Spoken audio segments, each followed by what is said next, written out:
We'll have seat one. If you want it. Ann, I don't know whether you people can see this. Ann Herzog and Dave Nedestrom running for mayor. And do you want to present your platform? Ann, please. We would really appreciate it if you would save the... Bill will let you know when 5 minutes are up. Okay. Okay? That's fine. Okay. Are you going to tell me when to go?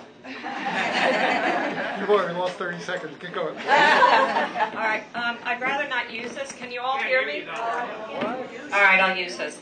My name is Ann Herzog, and since it keeps coming up on Facebook, I am 50 years old, even though my picture makes me look much younger. So I had a very good photographer. Anyway, I've been in business over 20 years with my husband, and we have been making payroll on numerous companies for the past 20 plus years for anywhere between 50 and 150 people, week in, week out. If you go to my website or my Facebook page, you can see what my businesses are. But in a nutshell, they are in the attraction, branding, and entertainment industries. And what that does is I bring that type of branding to Cocoa Beach. We moved here by choice. It's a great city. We love being here. We love the recreational facilities. Our kids are having a blast. I have a 9-year-old girl and a 13-year-old boy. And we take advantage of all of the recreational facilities that the city offers. Our biggest asset here is our beach. I would like to continue to see the city work with Keep Brevard Beautiful to maybe help them get more funding to help keep the beaches clean and continue public awareness because that is our biggest resource. The reason I am running for mayor is because the city, I know a lot of people have said I'm a newcomer, but I've done a lot in the 2+ years I've been here. I was very much a part of spearheading when they were going to convert Roosevelt Elementary to a middle school. So we successfully, with the school, the businesses, the commissioners, and the residents, we got that stopped. I petitioned and joined the folks against Racetrack. I am a business person. I am all for business. I would like to see the community thrive more. However, that was not a good fit for Cocoa Beach. So I did not support that. In fact, I petitioned against it. I was elected by the commissioners to be on the Space Coast Transportation Board CAC committee. That has really helped me as well. And I also did participate in the Citizens Academy, which really was what spearheaded me into running for mayor. The reason I'm going for mayor versus commissioner is that I believe, being an outsider, I see both the good and the bad of Cocoa Beach. The city has gotten run down. Businesses are really hurting. If I've spoken to now probably over 60, 70 businesses, and everyone has a bad story to say about their experience with the city. The businesses are hurting. We need to help them. The way to help them is to streamline our ordinances and to work as a partner with businesses. The downtown is in really bad disrepair.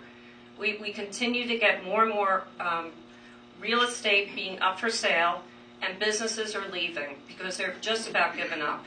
We have to turn that around. If you don't turn it around, the taxpayers, the residents are going to have to pay more in taxes. We want a thriving, we want our downtown and our businesses across the city to thrive, whether they are big or small, and we want to focus on bringing new tourists into town. I believe I bring that to the table. I have a lot of connections. I have a lot of experience doing just that. And I think this is, like I said, it's a great city. We love living here, but it's a diamond in the rough, and it's time to turn it and make it better for everyone. If we don't do this, your taxes will go up. So be aware, if you don't support some of the changes and vision that leaders need, then you will have to pay more. I think that I would like to work closely with the commissioners and get consensus building on big ticket items and work closely with the city manager to control the budget. Our pensions are out of line for fire and police, and we have to rein them in or you will pay for it. Thank you very much. This isn't my wife. This was skin cancer. No big deal, but that's, the way it all happens to us around here. I do want to thank Angela Richards and the CAC for hosting this forum. It's one of the few chances that great citizens like you get to come out and hear us speak personally. Yes, Joe. I want to thank Ray Dickinson for hosting this event in the fantastic library that we have. In fact, I remember as a kid going to the library to do research projects, and you always had to remember, all right, well, what hours was the library open? And there's certain days that it's closed, and we certainly don't have that problem today. So thank you. As someone running for office, I do receive a lot of advice, and some of the common pieces of advice is get elected first, and then do what you want after the election. I'm really uncomfortable with this advice. It implies that I should be one kind of person before, and then after the election change into another kind of a person. If I can't be me, both before the election and after the election, then I don't want this job. So here's the deal. I'll be very transparent to you in regards to my viewpoints, my positions, ideas, and priorities. You can see them on my website. You can see them on my Facebook postings. You see them on my mailers, answers to your emails and surveys, directly in forums like this. And if you still don't know where I stand, please ask me. If you like what you hear, vote for me. If elected, I'll continue to be me. And now that I have your approval, we'll go do as I said I was going to do. I don't want to be mayor for the sake of being mayor. It's a no-thank job. I want to be mayor with a mission. So I'm going to let you know, here's my mission. Here's my top priorities of what I'd like to go do. First, as mentioned earlier, Cocoa Beach is stuck in a rut. It's been that way for years. We have got to encourage reinvestment, redevelopment, and a healthy local economy in Cocoa Beach. I say this while respecting our long-time established height and density laws, our city charter, which is to be a residential, family-friendly resort community, our culture, and our downtown vision. To make this happen, I have a three-part plan. One, I'll be promoter, cheerleader of Cocoa Beach to encourage property owners to reinvest in their properties, proper businesses to establish here, and redevelopment projects that fit our community. To make these things sustainable, I also want to encourage families and baby boomers to move here and call Cocoa Beach their home. We need to change the attitude at the building department. It does no good to finally get somebody to buy the surf and then have them go knock on the door at City Hall and get no, no, no. We've got to get them to say yes, or at least say no. But if you do this, this, and this, I think we can work with you. We don't want to chase away opportunities that fit Cocoa Beach. We need to find low-cost, no-cost incentives to encourage reinvestment and redevelopment in Cocoa Beach. If somebody would buy the Glass Bank, repair and rebuild, create some jobs out of all this, I'd freeze their current property taxes for the next 10 years. This doesn't cost you a penny, but it provides huge benefits and a solution to an ongoing problem. My second priority is we need to define a vision or master plan for the other areas of our city. Instead of reacting to projects like Racetrack and faulty towers, we need to get proactive about what we do want. I look at the 520A1A corridor as an area that's ripe to be redeveloped. If we can get the public, the residents, the property owners, and other stakeholders together and come up with a vision or a plan or a master plan that fits that area, there's a huge opportunity there. If we can all get on the same page, good things are going to happen. And lastly, I want to keep taxes low. I've demonstrated this in the 2 years that I've been here. We must continue to find ways to run the city as efficiently as we possibly can. And we must learn not to be afraid as a community to have fact-based, unemotional conversations and discussions about issues that strain our finances and taxes, and come up with good solutions that fit Cocoa Beach. I'm not going to raise taxes to cover up problems. Cocoa Beach is a bargain. Let's keep it that way. My opponent and I may agree on many ideas, but let me point out a few reasons why I make a better choice for mayor. I have deep local roots. In fact, I'd be the first mayor who also graduated from Cocoa Beach High School. You need somebody that understands and respects Cocoa Beach's culture and history to be very careful about how we get Cocoa Beach out of the rut and moving forward. Cocoa Beach gets nervous when an outsider wants to come in and make changes. You also need a mayor that knows the leaders, movers, and shakers, that is not owned by any of them, that's able to get things done in this town. The second differentiation is political experience. I'm not a trainee. I'm already tested, and you guys know my style. We will have 3 new commissioners, and a new city manager. Don't bring in another unknown. I'm a vote of stability and continuity. Thank you for the opportunity of serving as vice mayor, and please consider promoting me to serve as your mayor. Thank you. One of the reasons that I decided to run for commission again is in my travels up and down Cocoa Beach, from condo to home or whatever, I continue to see things that need to be changed. But before we talk about the change, I just want to say one thing. Cocoa Beach, when you compare it to other areas and other towns, and we really have a great city. We have some issues with our budget. We have some issues in the downtown. But Cocoa Beach, all in all, I mean, I wouldn't want to live anywhere else. The biggest thing I see for Cocoa Beach, and it has been unable to be addressed, and now's the time to do it. We have 3 union contracts coming up. And like I mentioned at the commission, I don't want to be the bad guy, but I will. We have some other commissioners talking the same way. The city's payroll costs have to be addressed. I don't want to be the guy who says that, you know, our employees don't do a good job, because they do. But we do have to control costs. I work with people every day who don't make what they made 5 years ago. And to continue to give raises out and to continue not to look at the retirement, I think is a problem. Cocoa Beach is fire and police. They do a great job. But their retirement is 47% now. So for every $50,000 we pay an employee for their work, we've got almost $25,000 we have to pay for their retirement. And nobody gets that, and it's entirely unsustainable. Last year it was around 37, so it's gone up 10%. I think the city needs to go to a defined, contribution plan instead of a defined payroll plan, like the federal government did. Not that I want to give the federal government any credit for doing a good job, but they did. You're not going to be able to do, we're not going to be able to do any projects, any capital projects. We're not going to be able to replace equipment. We're not going to be able to dredge the channels and dredge the canals if we continue to move forward. Right now, the city's payroll for the general fund is around $15 million. That's twice what the citizens pay in taxes to Cocoa Beach. So it needs to be controlled. I think that the city also, while controlling that, needs to look at the golf course. I'm not a proponent of privatizing it. I don't have the information in front of me, but it's something that the city probably has to look at. Golf course continues to break even or lose money.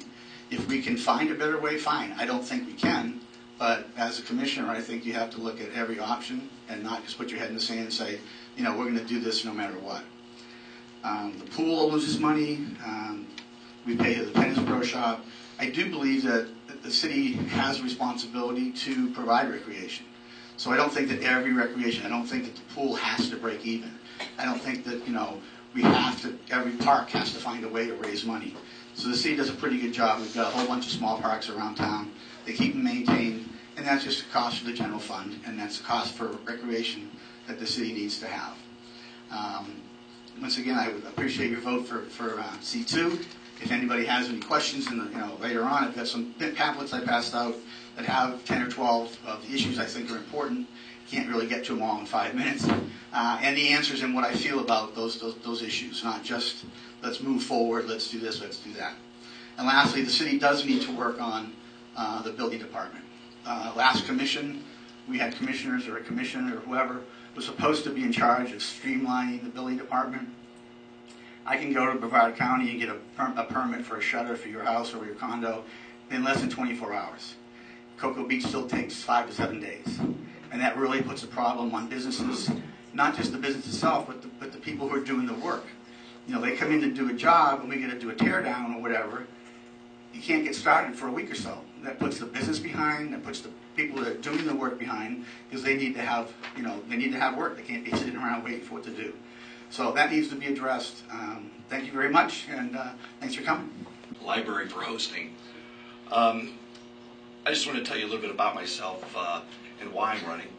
I lived in Brevard County for about 10 years, moved to Cocoa Beach about 3 years ago. And shortly after moving here, I noticed there were some folks doing some surveys out in the field behind my house. Went out and asked them what was going on. They said, "Oh, we're doing a survey here. We're going to build a pond." I said, "Oh, it sounds nice." And realized what they were looking at, and they said, "No, it's going to be about 2 acres, a 2-acre pond." I said, "Well, nobody told me about this." So I did a little investigating, went downtown City Hall and found out what was going on. Went to a couple board meetings, ended up going to commission meetings, figuring out what was happening. It was all right, but the problem is they didn't come out and speak to me. Not just me, but all the residents in the area. And it seems to be a reoccurring theme with the city that there's a lack of communication, and again, that's one of the reasons I'm up here. In doing this and going to the meetings, we realized that there's a fantastic website that could be a lot better, but they have all of the chamber or the commission meetings, all of the board meetings. You can watch them all from up to several years back. And so we just started doing a little research, my wife and I did, and noticed that there's a Citizens Academy, which most of the candidates have actually already been to. Courtney and I just went this past year. And while going through the academy, it was suggested that I would run for office, being that there were a few seats up, and talked it over with my wife. And she said, "Oh, Tim, that's a great idea. We'll do this." The next day, after watching one of the other meetings, she said, "No, Tim, I don't want you. I don't want to hear people say bad things about you and call you names and all this." But we got through it, and then we finally made the decision to run, and realized that it's the first time I've ever run for office, and there were a lot of things I didn't realize that we were going to be, that was involved in it, and it's been a great experience. And an additional reason that I am running is because we plan on living here for the rest of our lives. Courtney has lived here for 35 years, went to grade school, middle school, or junior, senior high at Cocoa Beach, graduated, and has worked out the Space Center ever since. I work out there now. Just recently, about 3 years ago, got a job, was fortunate to get a job out there, and living a dream, really. I love Cocoa Beach. The citizens, it's like just a big family. Everyone takes care of everyone else, and I appreciate your vote November 6th, and have a nice day. Thank you. I would like to say that of the commissioners that voted for the green parking spaces and that debacle, Commissioner or Vice Mayor Nedestrom voted no from the beginning, and then he helped to fix it after it was a debacle. And I spoke out against it and was quoted in Florida Today newspaper as doing so from the get-go. And on competitive bidding, give me a break. Of course you need competitive bidding. How do you really know? It doesn't matter if you've got best friends in that particular business. Let them compete. That's the whole way we do things here in America. Competition. So I'm for it. I don't care what the cost is. And maybe we don't need to set as a matter of fact, I would look very carefully at setting a dollar limit on it. Because as far as I'm concerned, it doesn't matter if it's a small amount or a large amount. I want free market competition. Thank you.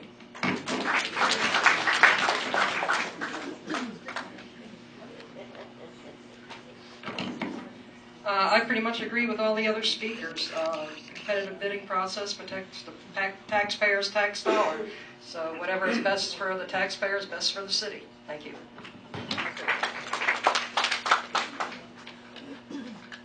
I think we've heard from everybody we're not socialists.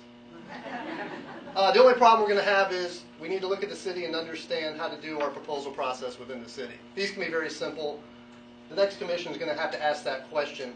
If we're going to pursue competitive bidding, which is a great idea, we have to make sure we fine-tune the process so it's an easy process, so we don't have the excuses on why we can't do competitive bidding.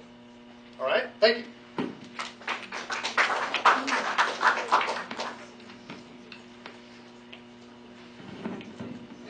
Definitely everything needs to be competitively bid.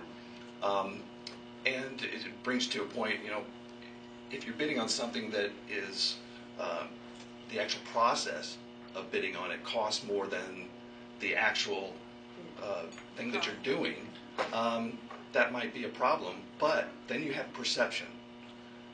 If you're going to give this $10,000 job to somebody that doesn't look too good either. It really needs to be outsourced or bid rather. Thanks. We have another question. Sorry. We competitively bid pretty much everything at our companies, and the reason is you really never want to have that favoritism. You also want to challenge your preferred vendors to compete with others. That's a big reason. And reference to the scope of work, you have to make them very clear. Otherwise, if people interpret your scope differently, you end up with change orders. And you don't want that to happen. That costs you money. Am I going to lose my job and sell my house and move on? So what I want to know is when all these people that are work for the defense industry who live in Cocoa Beach, the people who are making the money and paying the taxes, what are you going to do to replace that with small business? How are you going to attract those small businesses in here? Thank you.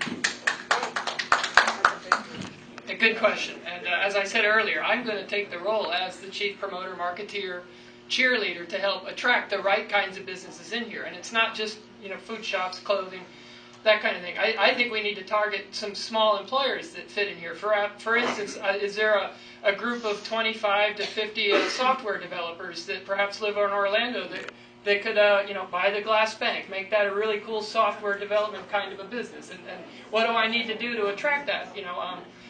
Again, I mentioned some tax incentives to be able to do that. But I think basically we need a cheerleader. We need economic development skills. In fact, I'm hoping that the new city manager, and he's got 2 or 3 staff level positions vacant at the moment, I'm hoping that he considers restructuring and perhaps gets an economic development director kind of a position in here. We don't have marketing skill sets in this. We don't have business skill sets in the city. So I'm hoping that kind of person would go out and do those kinds of things and help solve those kinds of problems.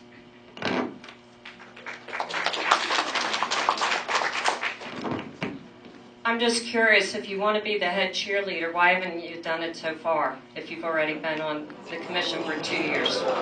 No, this goes to getting things done or just speaking that you're going to. That's the difference. What we need to do is change our ordinances.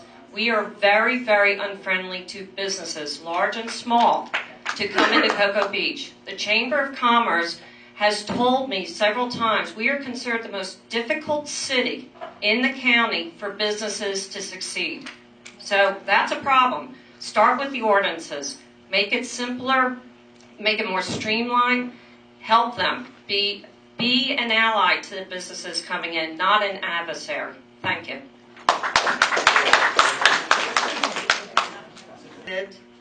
A SMID has built into it an economic developer.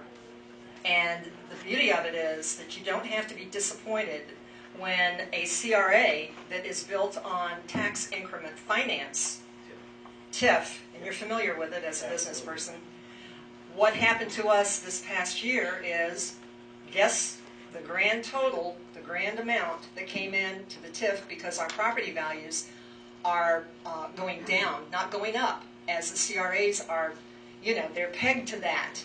So what happened? We got a grand total of $15,000. That won't hack it. A SMID, that will take care of it, because those businesses will now be able to set their own taxation process, and they will be able to accrue money. They will be able to hire people to do this economic development. As a matter of fact, it calls for it in this plan. So I'm going to share this plan with the mayoral candidates that are interested in it, because I really think that we've hit on something here. I've hit on something here to share with everybody. And I do believe in cheerleading, because let me tell you, if you don't have a positive attitude, you're not going to change anything. You go around in the doldrums, you go around criticizing everybody, you're not going to get anything done. That's not the way consensus is built. Look, folks, I worked with Bill Clinton for the historic Beach Erosion Summit in Cocoa Beach, and we will turn this town around. Thank you.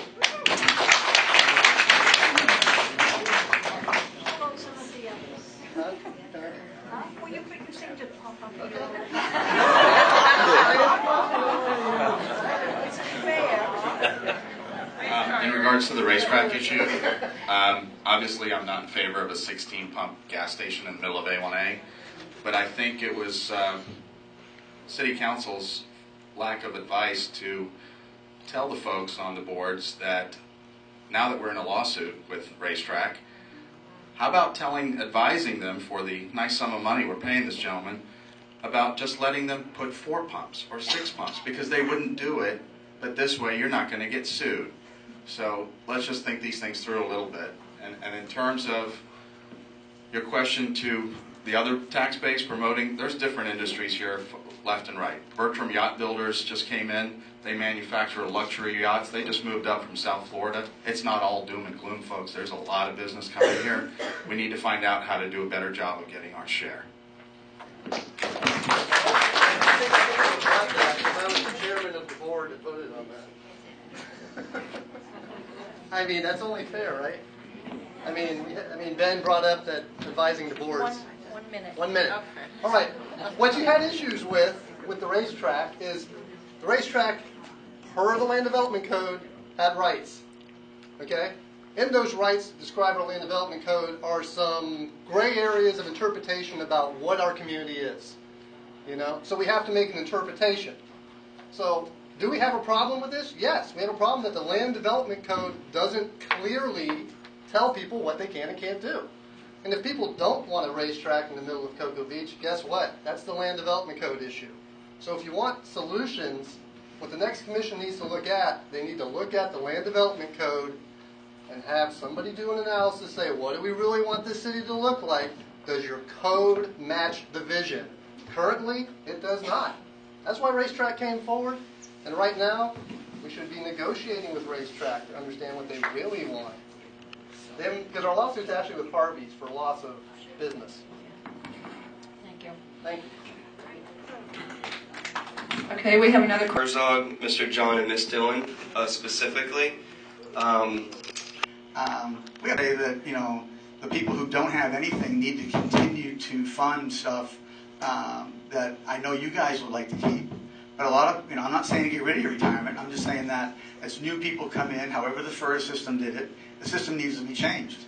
The city cannot continue to pay what they're paying for retirement. And I believe there is, I'm sorry, it's funny, everybody comes to the commission and says, don't raise my taxes, don't raise my taxes, but nobody comes in and says, don't spend money, don't spend money. You can't do both.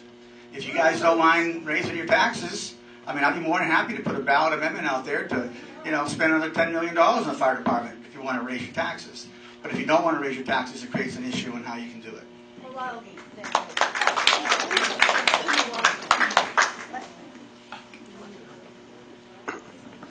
Okay, I don't think I ever addressed staffing levels at the fire department.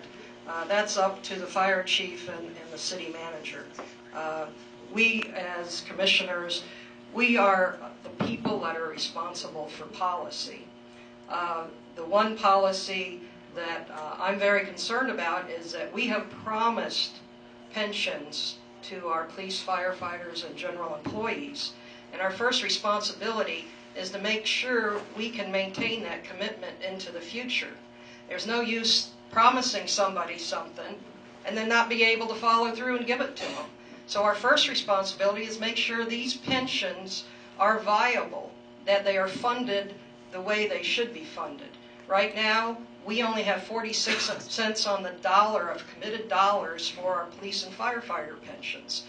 And that's why I said if Amendment 4 passes, which means we are going to have less tax dollars to work with, we need to postpone the fire station. I'm not saying we will never build it. I'm saying until we know whether we can fund our pensions and stick to our commitments, that we don't need to be spending $160,000 a year on a bond for a new firehouse. Our firehouse is in deplorable condition, so is our police department. I would really prefer that we, in the future, build a public safety building for both departments. I think it's a real hit on morale to favor one department over the other when they're both needing new facilities. So I'm just saying, let's step back and see what's going to happen with our tax stream. Thank you.